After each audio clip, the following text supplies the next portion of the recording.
They had crossed an ocean, expecting death. Texas, 1945.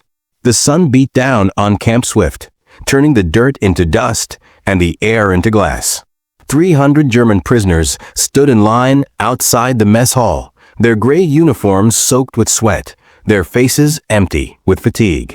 They had marched through American towns expecting rocks. Instead, that morning, Sergeant Bill Henderson told them they would attend a rodeo.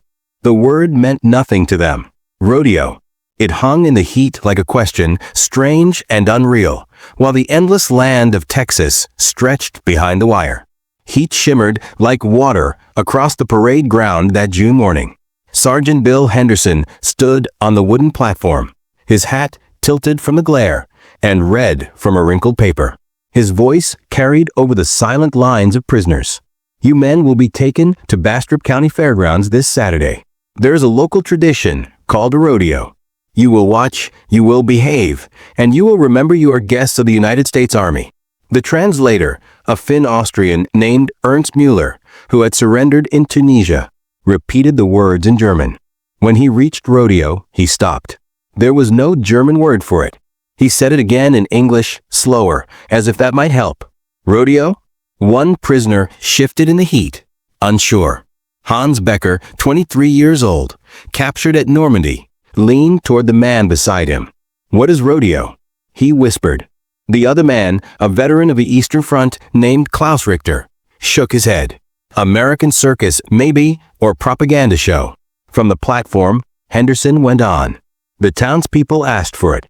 They want to show you what America is. Cowboys, horses, the real West.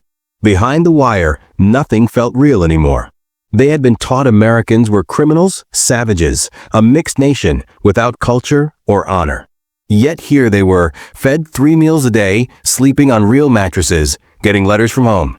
And now this, an invite to be entertained, like tourists instead of enemies. That night, Hans sat on his bunk and wrote to his mother in Hamburg. Dear Mother, today they told us we will see something called a rodeo. I do not understand this war anymore. I do not know what this means. The Americans keep confusing us with their kindness. The guards joke with us. They share cigarettes. Yesterday, one showed me a photo of his farm in Kansas. It looked like my grandfather's land near Lubeck. Endless and flat. To understand what happened that Saturday, you must know what these men believed when they first arrived in Texas. The UN regime's propaganda had shown America as a nation falling apart. They saw pictures of bread lines during the Depression, of gang violence in Chicago, of racial unrest in the South. America, they were told, was weak, divided, ruled by criminals, and controlled by hidden forces. It was a country without tradition, without culture, without the discipline that made a nation strong. They were warned most of all about cowboys. The film showed them as wild bandits, leftovers of a brutal frontier where life meant little and order was thin. Cowboys were used as proof of American cruelty. Men who lived by guns, solved problems with violence, and stood for everything the regime claimed to fight. For prisoners like Hans and Klaus, raised in the strict military world of wartime Germany, these images shaped everything they believed about the American West. They expected cruelty. They expected disorder. They did not expect what they found. Saturday morning came with a sky so blue it almost hurt to see. The prisoners were loaded onto canvas-covered trucks, 15 men in each, with armed guards who cared more about coffee than watching them. The trucks left Camp Swift at 8, heading southeast toward Bastrop. Hans sat near the back, watching Texas pass through a gap in the canvas. The land felt strange, wide beyond understanding, flat except for small rises covered in mesquite and scrub oak.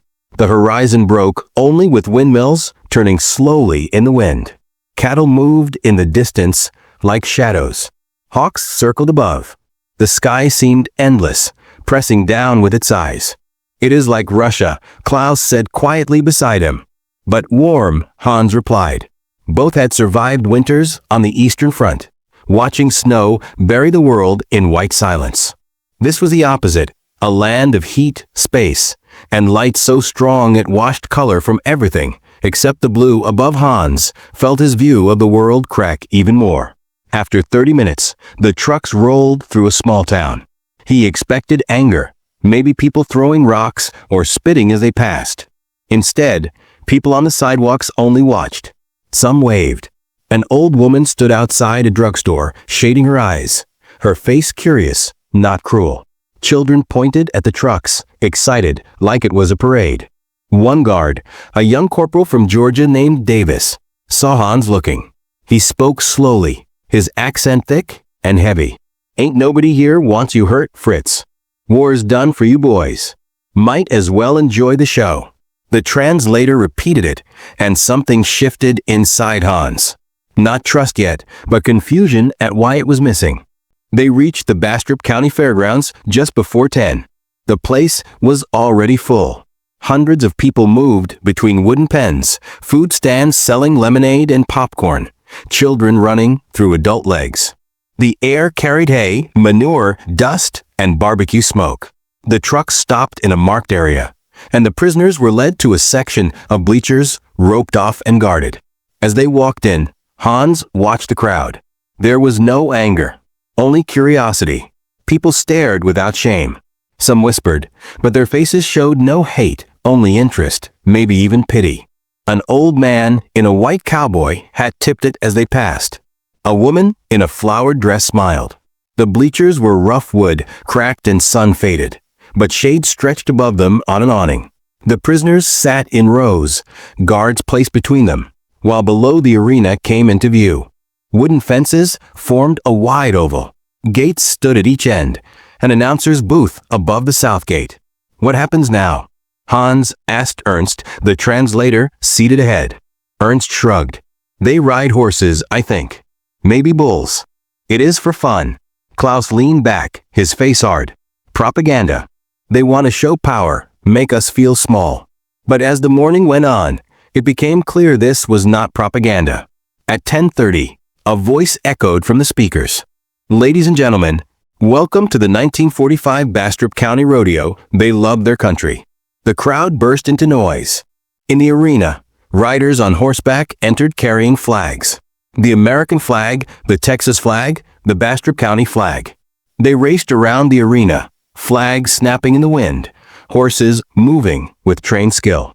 The crowd stood, hats came off, hands pressed to chests. Then the national anthem began. The prisoners stayed seated, unsure, while the whole fairground stood silent. The music was new to them, not sharp and strict like German songs, but calm and rising at the same time. Hans studied the faces around him. An old man with tears sliding down his worn face. A young woman with her hand over her heart, eyes closed. Children standing still, feeling the weight their parents felt. When it ended, the crowd roared again, and the riders galloped out, dust lifting behind them like smoke. Beside Hans, Klaus whispered, "They love their country." It was not a question, but a statement mixed with something Hans could not name. Surprise, maybe, or recognition. The first event was saddle bronc riding, though the prisoners had no idea what they were about to witness. A young cowboy, maybe 20, wearing a blue shirt and leather chaps, climbed onto a horse inside a tight gate. The horse was already tense and angry, eyes flashing white. The cowboy settled into the saddle, one hand locked on a thick rope, the other raised high. He nodded. The gate flew open. The horse burst into the arena. 1,000 pounds of strength and rage, twisting and kicking with shocking force. The cowboy moved with it, somehow staying on, his body snapping and rolling, his free arms swinging for balance. The crowd screamed. Hans grabbed the bench under him. He had ridden horses in Poland and France, trained in cavalry drills, but he had never seen this. This was not riding. This was controlled chaos, a fight between man and animal, both refusing to give in. The buzzer sounded after 8 seconds, and the cowboy jumped free, landing hard as pickup riders rushed in to block the horse. The cowboy walked to the fence, lifted his hat, and waved to the crowd. They exploded with cheers. The announcer's voice rang out. "Ladies and gentlemen, that's Bill Tucker from right here in Bastrop. Give him a hand. Failure was not shame here." More riders came next. Some stayed on. Some were thrown off in seconds, slamming into the dirt as the crowd gasped, then cheered their effort. One rider, no older than 18, was thrown so hard he stayed down. The noise vanished. Medics rushed in. The prisoners watched tight and silent as the young cowboy was helped up, shaky but smiling, and limped from the arena to loud applause. "They cheer failure," Klaus said softly. "Did you see? He failed, and they cheered." Hans nodded. In the regime's military world, failure meant punishment, disgrace, sometimes death. Here, the boy tried something dangerous, fell, and was praised for his courage and attempt. If bronc riding confused them, bull riding stunned them into silence. The first bull was a huge Brahma, gray and humped, horns rising like curved blades. It had to weigh 2,000 pounds. The cowboy climbing onto its back looked tiny, almost a child. The gate opened. The bull exploded into motion, spinning and kicking with terrifying power. Hans flinched. The rider lasted maybe 3 seconds before being thrown hard to the ground, and then the bull turned toward him. Rodeo clowns, men in bright paint and loose clothes, rushed in at once, shouting and waving, pulling the bull's focus while the fallen rider scrambled for the fence. The clowns moved around the bull, letting it charge, slipping away at the last moment, their timing sharp and exact from long practice. The crowd laughed and cheered. The bull finally lost interest and was pushed out through a side gate. "Those men are not clowns," Ernst said, translating his own thought. "They are saving his life." It was true. What looked like humor was planned protection. Skilled men risking themselves to shield someone already hurt. Hans watched rider after rider face the bulls. Most failed. Some stayed on the full 8 seconds as the crowd roared. But win or lose, the reaction was the same. They were celebrated. The attempt mattered more than the result. One rider, a Mexican cowboy named Ramon Gutierrez, stayed on a savage bull for the full 8 seconds and could not get free. The bull kept spinning, trying to crush him. The clowns ran in. Pickup riders closed fast. At last, Ramon was pulled clear. He rose from the mass of men and horses, lifted both fists, and smiled. The crowd stood and applauded. The announcer named him the winner, and Ramon walked to the middle of the arena where a young woman in a white dress placed a ribbon around his neck and kissed his cheek. He turned red. The crowd laughed with warmth. Then the show moved on. "They honor bravery," Klaus said. "Not winning, bravery." It was the first time Hans heard something like respect in Klaus's voice when he spoke about Americans. The afternoon brought calf roping and team roping, events built on skill more than fear. Cowboys chased calves on horseback, ropes spinning above their heads, catching them with throws that felt unreal. The horses were just as impressive, trained to stop the instant the rope pulled tight, holding steady while the rider jumped down and tied the calf's legs. It was teamwork between man and animal shaped by years together. In one run, a young cowboy missed his throw 3 times. The crowd groaned with him, but no one mocked him. When he caught the calf on the 4th try, they cheered like he had won. Hans leaned forward, drawn in by it all. Around him, other prisoners did the same. Even Klaus, hardened by 3 years of war, watched closely. Between events, local sellers walked the stands with cold drinks and food. A woman in her 60s, carrying a basket of sandwiches, came toward the prisoners. The guard stiffened, but she smiled and spoke to Ernst. "You boys hungry? I've got roast beef sandwiches. Free." Ernst translated. The prisoners hesitated. Then Hans nodded. She handed them out, refusing money, patting one young man's shoulder before moving on. The sandwich was thick, the meat soft, seasoned with something Hans did not know. He ate slowly, enjoying every bite, and realized he was no longer thinking about the war or what came after. He was simply there, watching horses and eating good food under a Texas sky. Late afternoon brought barrel racing, and the mood in the arena changed. Women riders entered now, on horses that seemed to dance instead of run. Courage mattered more than rules here. The course was simple, 3 barrels set in a cloverleaf, but the riding took the breath away. Horse and rider moved as one, leaning into turns so sharp they seemed to break gravity. Dirt flying as the crowd shouted support. The first rider was a woman in her 40s named Ruth Mallister. Her blonde hair was braided, her red shirt burning bright through the dust. Her horse, a paint named Thunder, ran the course in 16 seconds flat. The crowd erupted. More riders followed. Some were teenagers, barely old enough to drive. Others were older women, even grandmothers, riding with the calm skill earned from decades in the saddle. Every one of them received the same applause. Women compete, Klaus said, surprise clear in his voice. Equally. It was true. In the regime's belief, women had fixed roles: mothers, housekeepers, servants of the state. Physical contests, especially dangerous ones, were seen as improper, even wrong. Yet here were women racing at deadly speeds, sometimes against men, and being praised for it. The crowd did not cheer them less. In some cases, they cheered louder. One young woman, maybe 18, took a turn too fast, and her horse slipped. They crashed in a cloud of dust. Hans felt his stomach drop. The crowd gasped, but seconds later both rider and horse stood up. The girl checked her horse first, running her hands along its legs to be sure it was unharmed. Only then did she check herself, scraped, dirty, and smiling. She climbed back on and finished the run. The standing ovation lasted a full minute. They had been taught America was weak, that its women were shallow or immoral. Yet here was a young woman showing more bravery than many soldiers Hans had known, and a crowd honoring her for it. As the sun sank toward the horizon, painting the sky in orange and gold, the final event drew near, team roping, where pairs of cowboys worked together to catch and tie a steer. Hans felt something break inside him. The first team was an older cowboy, worn and gray, riding beside a teenage boy who was clearly his son. They moved as one. The father caught the steer's horns, the son caught its back legs, their timing so clean it looked planned. When they finished, they rode to the center together, and the father wrapped an arm around his son's shoulders. It was easy loving, done in public. Hans thought of his own father, a factory foreman in Hamburg, killed in an air raid 2 years earlier. He remembered their last meeting, a rushed goodbye at a train station. His father's face was hard, his words about duty and honor. There had been no hug. Men did not show feeling.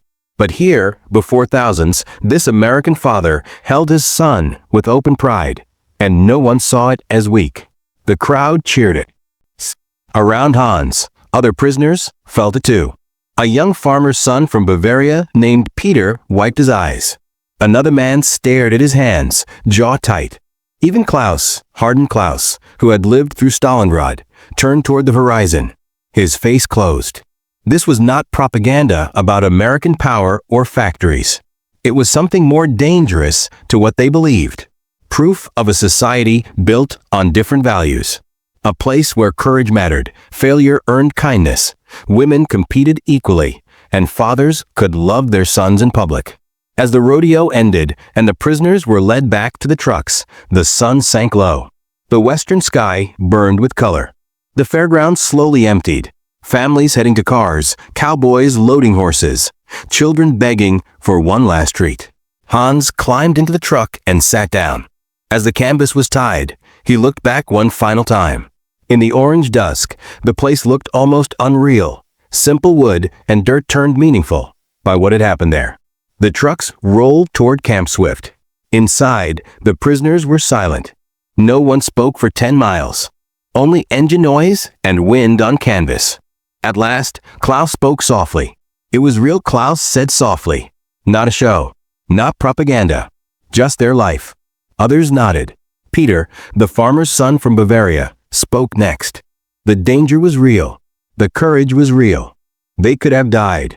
And they cheered the ones who failed. Another prisoner added. Did you see the young man thrown from the bull? They cheered him like the winner. Hans listened as the voices grew around him. Men trying to make sense of what they had seen, trying to fit it into everything they had been taught. The propaganda had promised a weak, broken, empty nation. Instead, they had seen tight communities, deep customs, people willing to risk themselves for pride and skill, and crowds that honored effort as much as victory. One prisoner, an educated man from Berlin named George, who had barely spoken since his capture, said quietly, "They are not afraid. Did you notice? Not afraid of failing." not afraid to show feeling, not afraid to let women compete. They are free. The word hung inside the dark truck, heavy and unsettling. Back at Camp Swift, the prisoners passed through the gates and returned to their barracks. Hans went straight to his bunk, took out paper and pen, and began to write to his mother. Dear Mother, today I saw something I cannot fully explain. The Americans took us to what they call a rodeo, a contest of horses and cattle. I expected propaganda, maybe displays of power. Instead, I saw something far more troubling. These cowboys are not the savages we were told about. They are skilled, brave, and bound by traditions as old as any in Europe. They risk their lives for the love of it, and their people honor them whether they win or fall. Most troubling of all, I felt myself admire them. A father holding his son in public. A crowd giving equal respect to men and women. Courage honored even in defeat. I no longer know what to think, Mother. Everything I was taught about these people was false. They are not weak. They are not divided. They have something we lost. Something I cannot name, but no matters. The war is over for me. But my understanding of the world has just begun. Your son, Hans. He sealed the letter, knowing it could be read, before it was sent. He did not care. Let them read it. Let them know what he had seen. As night settled over the bunks around him, other prisoners were caught up in the same way, writing letters, talking quietly about the day, lying awake in the dark with eyes open, thinking. The lights out whistle blew at 10, and slowly the barracks grew silent. But Hans could not sleep. He lay on his back, hands behind his head, staring at the ceiling. In his mind, he replayed moments from the day, the bull rider's bravery, the barrel racer getting back on, the father hugging his son, the crowd cheering everyone who tried, even those who failed. He thought about the regime's propaganda, how it had painted America as a land of criminals and weaklings, and how completely wrong it had been. And if they had lied about this, what else had been a lie? The question kept him awake until dawn.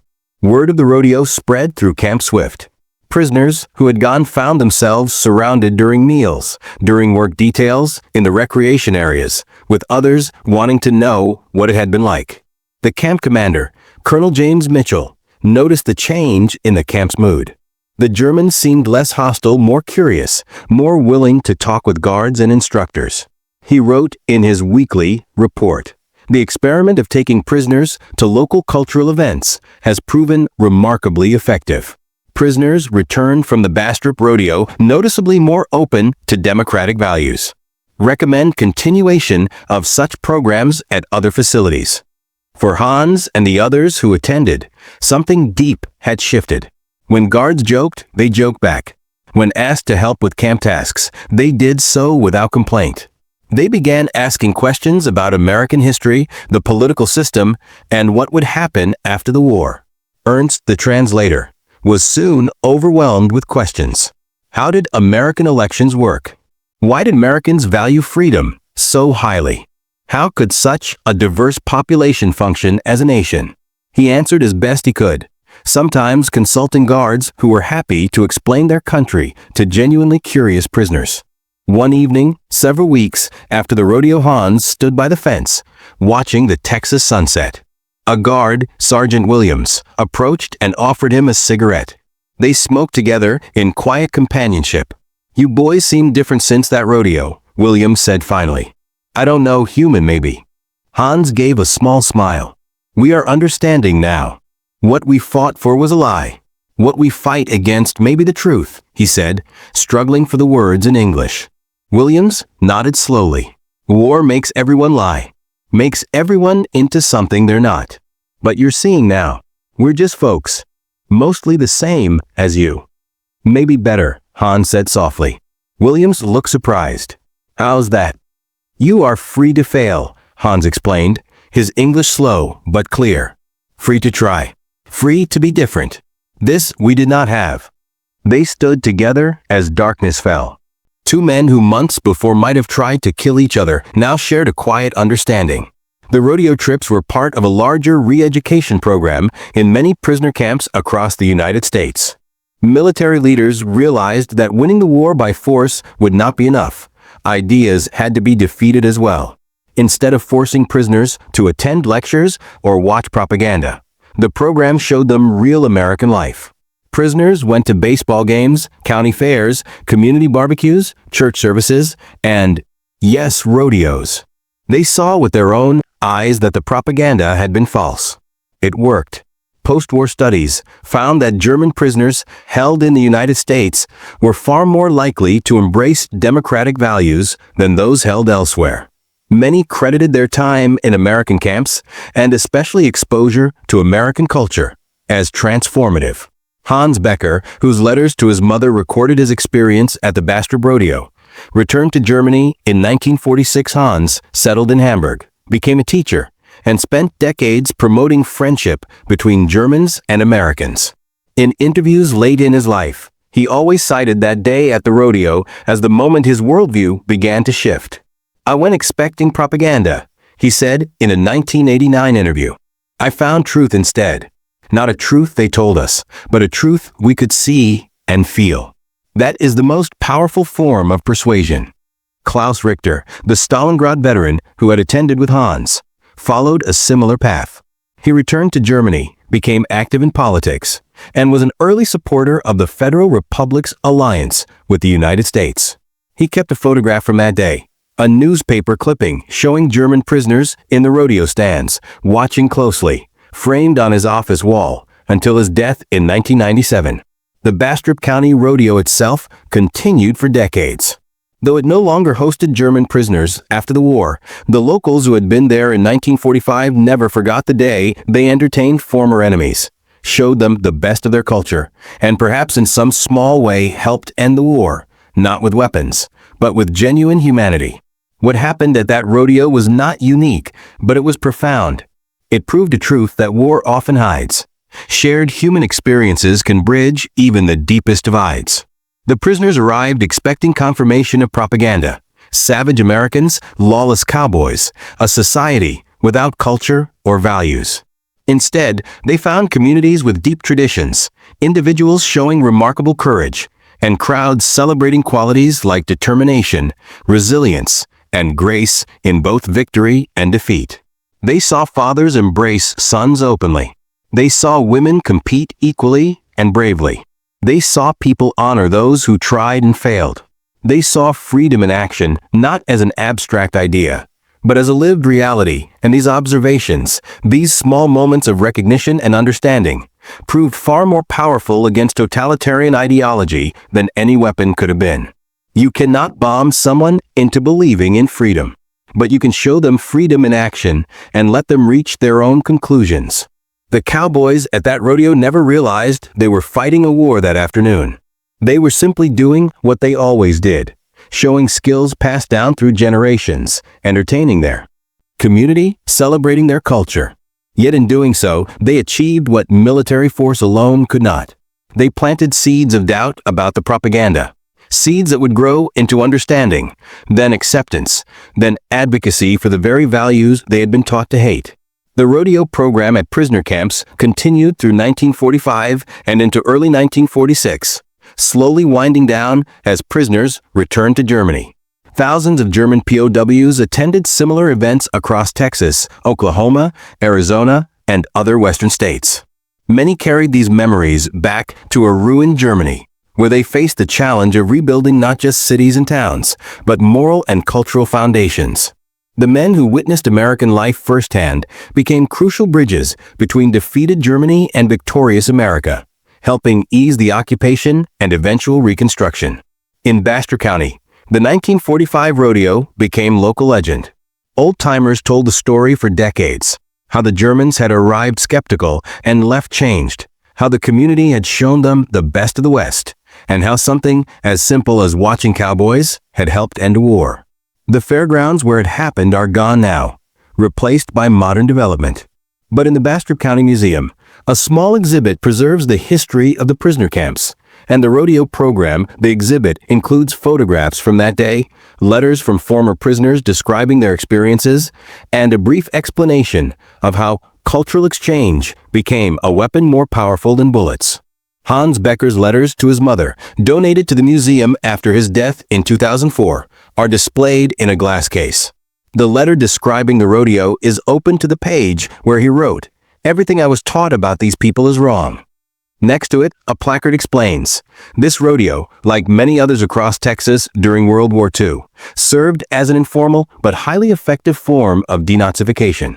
By showing German prisoners authentic American culture, communities helped defeat not just an army, but an ideology the prisoners who attended that rodeo in June 1945 could not have known they were witnessing something historically significant. In the moment, they were simply trying to understand what they saw, cowboys and bulls, cheering crowds, the setting sun. But as time passed and they returned to Germany, rebuilding their lives and their country, many came to recognize that day as pivotal. It was the day their propaganda-fed worldview collided with reality and shattered. It was the day they learned that everything they had been told about their enemies was false. More importantly, it was the day they learned that truth is stronger than lies, that lived experience defeats propaganda, and that sometimes the most effective weapons in war are not weapons at all, just honest people living by their values and inviting others to see the cowboys at Bastrop County Fairgrounds never fired a shot, but they won a victory nonetheless, measured not in territory captured or enemies killed, but in minds changed and understanding achieved. That, in the end, was the most valuable victory of all. Today, more than 75 years later, we can look back at programs like the rodeo visits and recognize them for what they were: brilliant exercises in soft power, effective demonstrations that the best way to defeat bad ideas is to expose them to better ones. The German prisoners who attended that Bastrop rodeo went home changed men. They had seen with their own eyes what freedom looked like in action, what community meant in America, and what values animated the country they had been taught to hate. Having seen it, they could never fully believe the propaganda again. In a world still divided by ideologies and lies, there is a lesson worth remembering.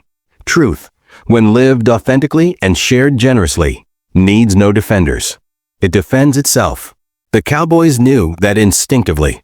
They simply lived their lives, practiced their traditions, and invited others to watch. That was enough. Sometimes, the most powerful thing you can do is simply show people who you really are and let the truth speak for itself.